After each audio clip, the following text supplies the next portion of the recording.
Bueno, muy buenas tardes, un saludo por supuesto muy especial a la ministra de Cultura,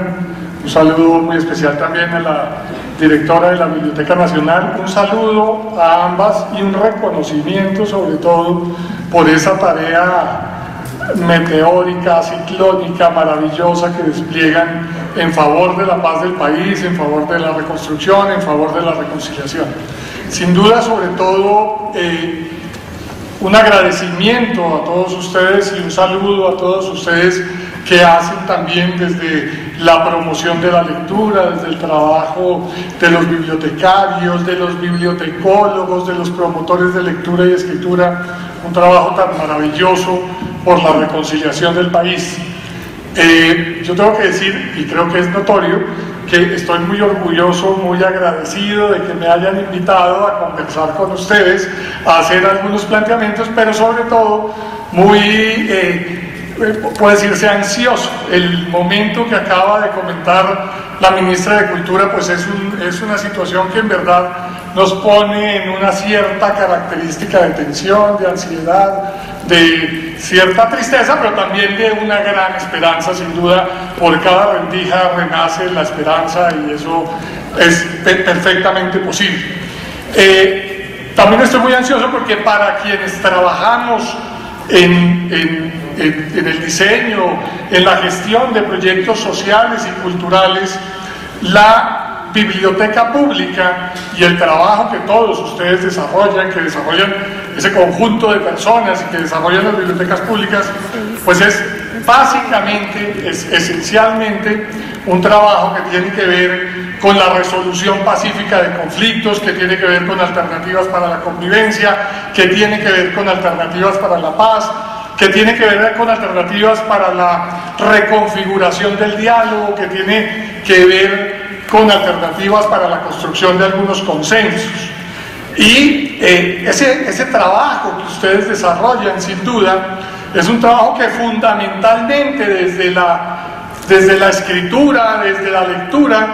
pues hace algo fundamental, que es llenar de palabras, darle palabras a ese silencio impuesto a nuestra sociedad, a ese silencio impuesto a nuestra sociedad a través del miedo, a través de la violencia, a través de la exclusión, y ese fundamentalmente es el trabajo que ustedes hacen. Ese trabajo que ustedes hacen, sin duda alguna, tiene ese trabajo que hacen desde la promoción de la lectura y la escritura, sin duda alguna tiene que ver con algo fundamental, que es esa posibilidad de evasión que nos da la lectura,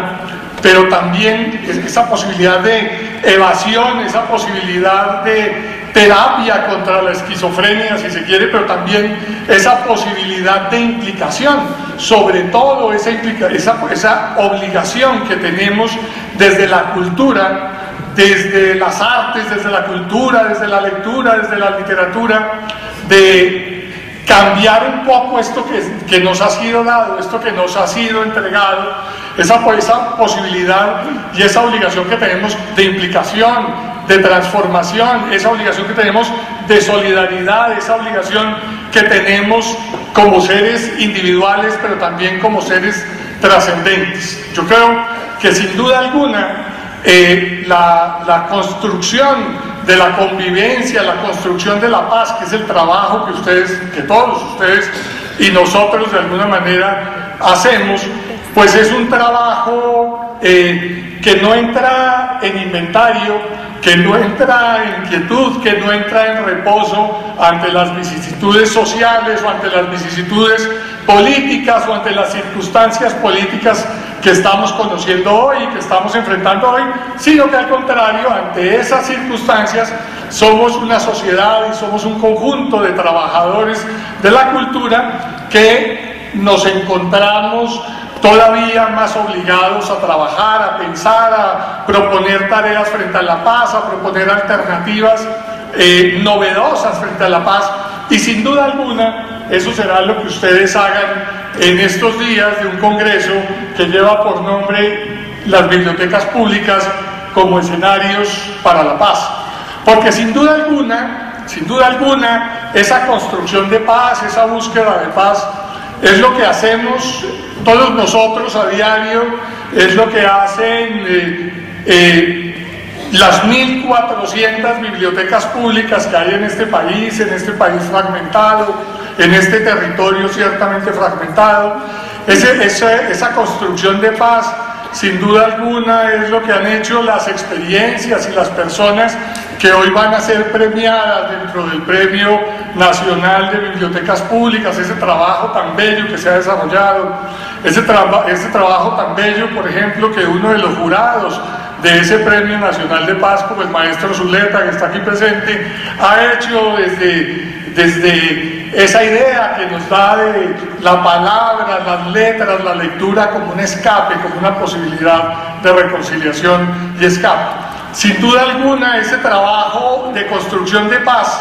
es el que alguna de ustedes, alguna persona de las que está hoy aquí, en un relato que tuve la oportunidad de leer, hace todos los días cuando se sienta con unos muchachos frente a quienes está promoviendo la lectura, y cuando hay una actitud un poco desafiante de algunos de ellos o de alguno de ellos, dice: mire, aquí en la biblioteca pública nadie es más que otro, aquí somos igualiticos, en la biblioteca pública somos exactamente iguales, independientemente del poder que tengan o no sus padres fuera de este escenario, fuera de esta biblioteca pública, aquí somos igualitos. Ese trabajo de construcción de paz, ese trabajo, si se quiere, infraordinario, básico, cotidiano de construcción de paz, es el que hace una persona que seguramente también está hoy aquí en este Congreso Nacional de Bibliotecas, que se encuentra con unos muchachos en la biblioteca y haciendo promoción de lectura, se da cuenta que muchos de ellos o algunos de ellos están planteando o están planeando o están planteando la posibilidad de irse a engrosar a algunos grupos armados, y esta persona, que es un bibliotecario, que es un promotor de lectura, enseñándoles un libro de anatomía y leyéndoles un libro de anatomía y discutiendo con ellos un libro de anatomía, les muestra todas las partes del cuerpo que podrían perder en ese azar que implica la vinculación a grupos armados o a ese avatar terrible de la violencia. Pues ese, insisto, es el trabajo que hacemos y que hacen ustedes cotidianamente, fundamentalmente un trabajo de reconstrucción, de construcción, de análisis, de discusión de derechos humanos. Ese es el trabajo que hacen las bibliotecas públicas y todo ese personal que trabaja en ella y todo ese conjunto de servicios básicos y complementarios que habitan y que son la esencia de las bibliotecas públicas. Y precisamente quiero empezar por acá, por el concepto de los derechos humanos, de los derechos fundamentales, de los derechos culturales, y para hacerlo tengo que contar algo que pasó en un momento que hoy tenemos que celebrar, y es la expedición de la Ley de Bibliotecas Públicas hace exactamente 6 años y unos meses, una ley que ha permitido construir una política, que ha permitido construir una dinámica, que ha permitido proveer unos recursos y que ha dado unos alcances ciertamente visibles y ciertamente comprobables. Pero lo que les quiero contar no es la maravilla de las leyes. Las personas como la ministra seguramente, o como quienes hemos trabajado en la construcción de diversidad de legislaciones y sobre todo de legislaciones culturales, entendemos que en esta tradición positivista de nuestra sociedad, siempre que no podemos hacer algo nos dicen que falta una ley. Entonces nos matamos muchos años haciendo una ley y construimos una ley, y después de muchos años, cuando la ley está lista, nos dicen que hay que reglamentarla, y pasamos 5 o 10 años más tratando de reglamentar la ley, y cuando la tenemos reglamentada nos dicen que no hay plata y volvemos a empezar con una cosa absolutamente tautológica, y ahí volvemos a empezar. Pues les quiero contar que en el año 2010, a partir de este concepto de derechos culturales, en el año 2010, cuando hicimos, y yo tuve el orgullo, la oportunidad, la gratísima oportunidad y gratísima experiencia de poder contribuir en algo a la expedición de esa ley de bibliotecas públicas, hicimos algo esencial que ustedes recuerdan, y fue la configuración de unos recursos de lo que entonces se llamaba el IVA a la telefonía móvil celular, hoy impuesto al consumo sobre la telefonía móvil celular. Y resulta que una vez construida esa fuente de recursos, que dicho sea de paso, y voy a contar una infidencia, voy a contar algo que también me enorgullece. En su momento, cuando discutimos ese recurso, la ministra del momento, que era Paula Marcela Moreno, el Ministerio de Hacienda, con quien discutimos esto, nos sentó casi en un tribunal y nos dijo: oigan, ese 10% del que ustedes están hablando es el 10% de la parte de cultura. Ustedes saben que ese impuesto al consumo de hoy, o ese impuesto de IVA a la telefonía móvil celular, entonces se dividía en una parte para deporte y otra para cultura. Es una distribución un poco absurda, una distribución compleja que denota mucho de la complejidad política y económica de la discusión de esa fuente de recursos. Y nosotros, y particularmente la persona que habla aquí, yo no, eso es el 10% de la parte de cultura. Y yo calladamente dije: sí, eso es de la parte de cultura, pero realmente la redacción que habíamos hecho nos decía que era el 10% del total de los recursos de los que estábamos hablando. Es decir, la diferencia entre 2.000 o 2.500 millones de pesos anuales a 25.000 millones de pesos anuales. Y así lo pasamos y así lo logramos, también con silencio y sin contarle muy bien a todo el mundo, pero lo hicimos con toda la intención de proveer una fuente de recursos que ha significado una fuente muy importante para la construcción, la sostenibilidad de la Red Nacional de Bibliotecas Públicas. Pero 6 meses luego de haber hecho toda esta gran discusión, exactamente a los 6 meses, el Congreso de la República, exactamente en el mes de julio del año 2010, cuando se estaba terminando el gobierno de ese momento, ese gobierno y el Congreso en su momento, el Congreso de la República, decidieron quitarle la plata a las bibliotecas públicas. Y ustedes recordarán que se expidió una ley que es una ley de reforma tributaria de la salud. Era una ley de reforma tributaria de la salud, y en esa ley de reforma tributaria de la salud nos quitaron la plata de las bibliotecas y se las dieron al deporte. Y obviamente se la dieron al deporte porque, lamentablemente para algunos políticos, el deporte, más que el deporte, que es supremamente importante, las canchas de fútbol dan más votos que la biblioteca pública, y así nos quitaron, por supuesto, la plata de las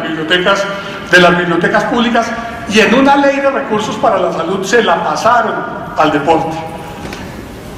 La persona que habla acá, como ciudadano, no como experto, ni como abogado, ni mucho menos, sino como ciudadano, como nos corresponde a todos nosotros, demandó esa ley. Pero la demandó con un argumento que se convierte muy importante y que es un antecedente muy importante para la construcción de políticas culturales y de recursos y de fuentes de recursos para el crecimiento de la actividad cultural. Lo demandamos con la visión de que esa ley de bibliotecas públicas es una ley de satisfacción de derechos culturales, es una ley de satisfacción de derechos humanos, más que una legislación, más que un conjunto de normas, es una ley que busca un mínimo vital, un mínimo existencial para la sociedad colombiana a través de ese instrumento, de ese vehículo, de ese mecanismo que son las bibliotecas públicas. Y la Corte Constitucional, un año después, en un fallo que, insisto, se convierte en un antecedente muy importante que tenemos que tener en cuenta para todos los avatares que puedan suceder de aquí en adelante, lo que dice la Corte Constitucional es: cuando una legislación desarrolla un derecho cultural, ninguna legislación posterior, ningún avatar político, ninguna decisión coyuntural de los políticos ni de legislativo alguno puede desmejorar eso que ya se ha alcanzado, y nos devolvieron entonces la plata para las bibliotecas públicas, que es un recurso que, insisto, ha sido un recurso muy importante, que por supuesto luego la ministra tuvo que volver a rehacer cada vez que hay una reforma tributaria, y hubo que volverlo a hacer y a vincular y a incluir ahí. ¿Por qué tenemos eso y por qué la Corte Constitucional reconoció algo muy importante para la construcción de las bibliotecas públicas, para la construcción social que se desarrolla a través de las bibliotecas públicas? Por varios elementos, por varias entrelíneas, por varios entendimientos que hay en esa legislación de bibliotecas públicas, que por supuesto tiene que ser el entendimiento de la construcción de la política en materia de cultura y en materia de bibliotecas públicas. Esos elementos a los que me refiero, y me refiero muy brevemente, son los siguientes. Y eso, insisto, es lo que permitió que la Corte Constitucional considerara que allá había un desarrollo de derechos culturales que no podía ser deslegitimado, ni desmejorado, ni podía ser objeto de un proceso de involución. Varias cosas, varios elementos. Uno, en esa legislación de bibliotecas públicas hay una premisa esencial de que la construcción de la política cultural, de que la construcción de la política de bibliotecas, de que la construcción de la discusión cultural no le pertenece única y exclusivamente al Estado, no es una discusión exclusivamente pública, es una discusión que tiene que tener un alto sentido de construcción y de participación institucional comunitaria. Por eso, por ejemplo, la Red Nacional de Bibliotecas Públicas involucra no solamente a aquellas que se llaman bibliotecas estatales, sino a otras bibliotecas que, cumpliendo unos servicios básicos y complementarios plenamente definidos, son bibliotecas de origen particular o son bibliotecas de origen comunitario. Esa noción de que la política cultural no le pertenece al Estado ni a las instituciones culturales, y esa noción de que en materia cultural no hay autoridades institucionales, hay sobre todo una construcción institucional comunitaria, algo que vamos a encontrar en toda la transversalidad de la ley de bibliotecas públicas, y seguramente tenemos que defender y definir y reivindicar en la construcción de la política pública en materia de bibliotecas. Un segundo elemento muy importante en la visión de esa legislación como una norma de desarrollo de derechos culturales, la noción intersectorial, antes que eso, la noción de utilidad pública e interés social. La noción de que en esta sociedad que tiene tantas brechas, en esta sociedad nuestra que tiene un índice de pobreza superior o cercano al 40%, las bibliotecas públicas cumplen un papel de construcción general, cumplen un papel relacionado con el interés general. Por eso nuestra legislación de bibliotecas públicas expresamente y en muchas entrelíneas plantea el concepto de utilidad pública e interés social de la infraestructura, de los acervos, de los recursos en materia de bibliotecas públicas. Un siguiente elemento que tiene que ver con esa visión que en su momento tuvimos y que afortunadamente de aquí en adelante avaló la Corte Constitucional, tiene que ver con el concepto de inversión social. Los recursos que se destinan a las bibliotecas públicas, a la construcción, a la promoción de la lectura, a la promoción de la escritura, a la promoción de las artes y de la cultura, son recursos de inversión social, es decir, son recursos que tienen que ver con la formación de capital humano, son recursos que tienen que ver con la construcción de sociedad, son recursos que tienen que ver con la superación de grandes brechas de la sociedad y por supuesto grandes brechas culturales y grandes brechas sociales. Cuando pensamos en los recursos de inversión social, pensamos en todas las fuentes de recursos que se construyeron para la ley de bibliotecas públicas, esos recursos que permiten que la red de bibliotecas públicas, los recursos que genera sean fondos especiales que se pueden reinvertir en el desarrollo y en la actividad bibliotecaria, esos recursos que permiten que hubiera unas rentas de destinación especial como el impuesto al consumo o en su momento el IVA a la telefonía móvil celular, esos recursos que permiten que haya unos incentivos para la iniciativa privada, que es todo ese concepto que de alguna manera tenemos que utilizar y al que tenemos que ir sacando mayor provecho, que es la inversión privada en las bibliotecas públicas, tiene derecho a unos incentivos. ¿Por qué? Porque se ha planteado que esa inversión en las bibliotecas públicas, y es un planteamiento expreso, pero es un planteamiento que se encuentra a lo largo de la Ley de Bibliotecas Públicas, son recursos de inversión social, es decir, aquellos recursos que generando capital humano, que facilitando ciertas cercanías sociales, son recursos que tienen una rentabilidad económica, porque sin duda la cultura y la formación y el acceso a la lectura genera a la postre mejores posibilidades económicas en algunos sectores, pero por supuesto lo más importante de todos ellos, o de todo ello, es que son recursos que tienen una gran contabilidad social, un gran rédito social. El concepto de intersectorialidad, ese es un concepto que encontraremos a lo largo de la Ley de Bibliotecas Públicas y por supuesto en la política pública de bibliotecas que tenemos que construir y que tenemos que reivindicar. El concepto de la intersectorialidad nos dice que el asunto relativo a la lectura, al fomento del libro y la lectura, no es simplemente un asunto del resorte de cultura, es un asunto que tiene relaciones profundas con el sistema educativo. Cuando pensamos en el precio del libro, en la cadena de valor del libro, y pensamos en el precio del libro, no pensamos solamente desde la lectura, no solamente desde la cultura o desde la lectura literaria, sino nos interesa qué está pasando con el texto escolar y qué está pasando con el texto que llega a las universidades y a los colegios y lo demás, las relaciones con la educación, las relaciones con la ciencia, la tecnología y la innovación, las relaciones con las tecnologías de la información, y eso lo van a ver ustedes expresamente, insisto, o en muchas entrelíneas de la Ley de Bibliotecas Públicas y por supuesto en la política que se debe construir en materia de bibliotecas públicas. Sin duda, ese trabajo que se hace desde las bibliotecas es un trabajo que se hace en un país que tiene unas características. Este país nuestro es un país de grandes paradojas, es un país de cimas con C y de cimas con S, es un país de abismos también, de grandes contradicciones, y por supuesto el nuestro, este país en el que estamos trabajando, en el que trabajan todos ustedes por la promoción de la lectura y la escritura, es un país que es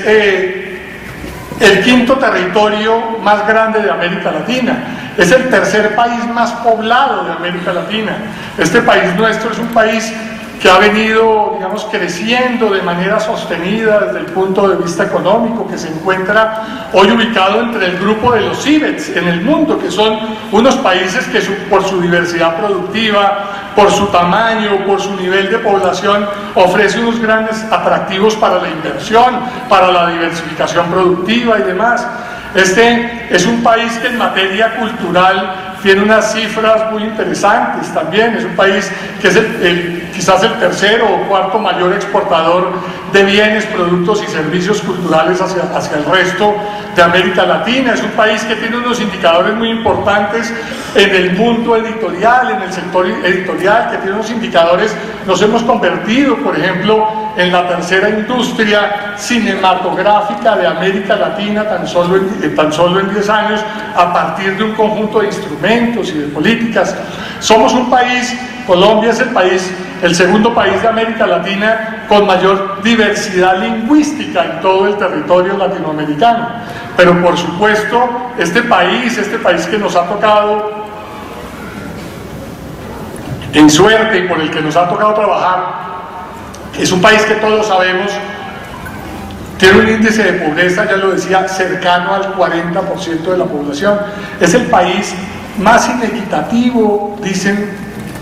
los organismos internacionales, inclusive sin que esto sea ninguna visión ideológica, es el país más inequitativo de América Latina, es el país que tiene uno de los peores indicadores en la distribución del ingreso y de la riqueza en América Latina. Somos un país con unas brechas sociales muy fuertes, somos un país con unas brechas culturales enormes, la cobertura de internet todavía no supera el 60%, mientras la cobertura de televisión satelital o por suscripción o de televisión abierta en los hogares supera el 90%. En fin, somos un país de grandes brechas, somos un país con un conflicto que estamos tratando de resolver desde hace tanto tiempo, uno de los conflictos más antiguos del planeta, y ese conflicto del que estamos hablando, por supuesto, es un conflicto que ha dejado cerca de 6 millones de víctimas, que deja 7 millones de desplazados directamente por elementos relacionados con la violencia, que deja alrededor de 200.000 personas en diáspora hacia el resto de países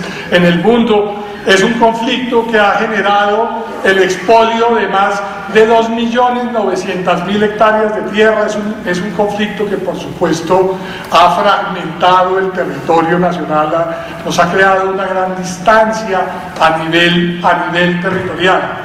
Es sobre ese país sobre el que tenemos que trabajar, sobre el que tenemos que construir y sobre el que ustedes en estos días discutirán muchas cosas. Yo creo que desde el lado desde la visión de la cultura, desde la división de las bibliotecas públicas y de quienes trabajamos por proyectos sociales, hay varios planteamientos que hacer. Nosotros hemos sido fundamentalmente unos constructores de paz, hemos sido fundamentalmente unas personas que hablan de la reconciliación, de la convivencia, que vemos desde nuestro trabajo cultural alternativas para la reconciliación, pero por supuesto somos personas, y esa es la invitación que tenemos que hacer de aquí en adelante, algunos énfasis. La invitación a las reflexiones de estos días van en algunos sentidos. Es una invitación al diálogo, a la discusión sobre algunos elementos. Un primer elemento, el de la visión territorial de la cultura. Creo que nosotros estamos en obligación de trabajar por una reconfiguración general de eso que hemos llamado Sistema Nacional de Cultura. O sea, estamos en un país en el que somos realmente estamos habitando un territorio en el que somos realmente dos países, un país de 29 millones de habitantes en el centro del territorio y otro país de 20 millones de habitantes. Hay un territorio fragmentado por la violencia, eso que Álvaro Restrepo llamaba el rostro desfigurado de la nación, pero hay 7 millones de personas o 6 millones de personas que tendrán que volver a esos territorios. Eso implica necesariamente que tiene que haber una reconfiguración de ese diálogo regional, que tiene que haber una reconfiguración de eso que hemos llamado el Sistema Nacional de Cultura, y que tiene que haber una discusión sobre el Sistema Nacional de Bibliotecas Públicas, en su caso, esa visión holística de las bibliotecas públicas, de la planeación cultural frente a la planeación del desarrollo económico y social. Recuerden esa obligación de que los planes de bibliotecas, de que las discusiones sobre la política nacional y la política territorial de bibliotecas públicas tiene que insertarse a los planes de desarrollo económico y social de los diferentes territorios. Un segundo elemento que creo fundamental para discutir es el de los recursos. El de los recursos financieros, el de los recursos económicos para la cultura. Por supuesto, siempre tenemos la discusión de la precariedad, de la dificultad, de la distancia que hay entre los recursos de cultura frente a otros sectores, y esa es una realidad. Pero tenemos que empezar a pensar y empezar a ver que en esa noción intersectorial, en esas relaciones de la cultura con la ciencia, la tecnología, con la innovación,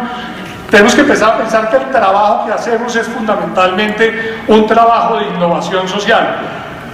El presupuesto de ciencia, tecnología e innovación para los próximos 2 años será un presupuesto de cerca de 11,5 billones de pesos. Y resulta que desde los sectores culturales tenemos toda la posibilidad de incidir, desde el sector de las bibliotecas públicas tenemos toda la posibilidad de incidir sobre esos recursos, tenemos toda la posibilidad de aplicar, de postular, de reivindicar esos recursos en la medida en que hacemos fundamentalmente un trabajo relacionado con la innovación social. En materia de recursos tenemos que buscar unos reequilibrios. Hay unos sectores culturales en el país, como el cine, por ejemplo, en cierto modo el patrimonio, en cierto modo el sector editorial, que tienen unos recursos económicos que atienden a toda la cadena de valor de esos sectores. Tenemos que buscar que todos los otros sectores, las artes escénicas, la música, la literatura y muchos otros campos de la expresión cultural se equiparen a esas fuentes de recursos que existen para otros sectores. Tenemos que lograr una discusión. En el país hemos construido una gran fuente de recursos para la creación, para la producción cultural, para la oferta cultural, pero nos hemos olvidado un poco de los públicos, nos hemos olvidado un poco del derecho de acceso ciudadano. Entonces tenemos que reconfigurar esas fuentes de recursos para garantizar un mayor acceso. Tenemos que diseñar unas fuentes de recursos que contribuyan mediante incentivos, mediante estímulos, a reconfigurar un poco, a cerrar un poco esa brecha de acceso cultural que existe. El trabajo con las víctimas. Si estamos diciendo que en este país hay un poco más de 5 a 6 millones de víctimas directamente relacionadas con factores de violencia, nuestra obligación desde diversos sectores culturales es trabajar por las víctimas de diversidad de maneras. Uno oye, no deja de oír más bien en algunos sectores culturales, cuando se plantea el tema de las víctimas, que hay quienes dicen que no puede haber un trabajo desde las artes, desde el cine, por ejemplo, desde otros sectores frente a las víctimas, porque eso implica modalidades o factores de revictimización de las personas. Realmente, y esto no lo digo yo, esto lo dice Todorov, realmente lo dice Svetan Todorov, a veces es muy fácil y se vuelve un lugar común decir que todos nosotros somos de una u otra manera víctimas de la violencia en este país, y quizás de alguna manera lo seamos, pero qué bueno, y lo dice Todorov, insisto, no lo digo yo, qué bueno cuando declarándonos víctimas y autoproclamándonos víctimas inclusive de la conquista y lo demás, no hemos tenido que sufrir los factores más directos de la violencia. De manera que un trabajo que tenemos que hacer y el que no podemos olvidar desde ningún punto de vista y desde ningún sector cultural es el trabajo respecto de las víctimas. El trabajo respecto de la memoria, la construcción de la memoria, obviamente no como una memoria en sentido literal, en el sentido literal de la memoria, sino en el sentido ejemplarizante de la memoria, esa recuperación del relato que sirve para que ciertos hechos desgraciados de nuestra vida en sociedad no vuelvan a repetirse, y ahí hay que hacer un trabajo, hay una serie de líneas de actividad. La memoria no es un apellido, no es una hoja Excel que se le puede poner a los diversos proyectos culturales, como a veces empieza uno a encontrar que sucede, sino es un trabajo de compromiso, es un trabajo de compromiso para evitar que esos hechos luctuosos de la memoria o de la historia del país tengan algún sentido de repetición. Un concepto que encuentro fundamental y en el que estamos trabajando desde diversos sectores culturales, y en esto tengo que decir que no estoy muy de acuerdo con ese concepto que se está utilizando en algunos sectores culturales tomado de la escritura de Galtung, que tiene que ver con el concepto de violencia cultural. Yo creo que nosotros en este país no hemos sido víctimas directas de un estado o de una situación de violencia cultural que haya tenido como objeto estructural y fundamental destruir las raíces culturales de la nación. Yo creo, por el contrario, que la sociedad nuestra y los diversos sectores culturales y las expresiones culturales y la diversidad cultural ha sido afectada por fenómenos de violencia, como en general ha sido afectada la sociedad en su conjunto. Sin embargo, creo que tenemos que trabajar por la construcción de un concepto, no tanto frente a ese concepto de violencia cultural, que creo no es la razón que nos ha afectado más estructuralmente, pero tenemos que trabajar por la construcción de un concepto de paz cultural, no de una cultura de paz, no de una cultura de convivencia, no de una cultura de tal, ese concepto un poco psicológico, el que tratamos de agregarle siempre a la cultura, sino una paz cultural, que significa que construyamos un sentido de paz desde los diferentes hitos, desde los diferentes raigambres, desde las diferentes raíces de los aspectos, de los sectores de la vida cultural de nuestro país. En fin, muchos elementos para los que hay una invitación, dicho sea de paso, dichos hoy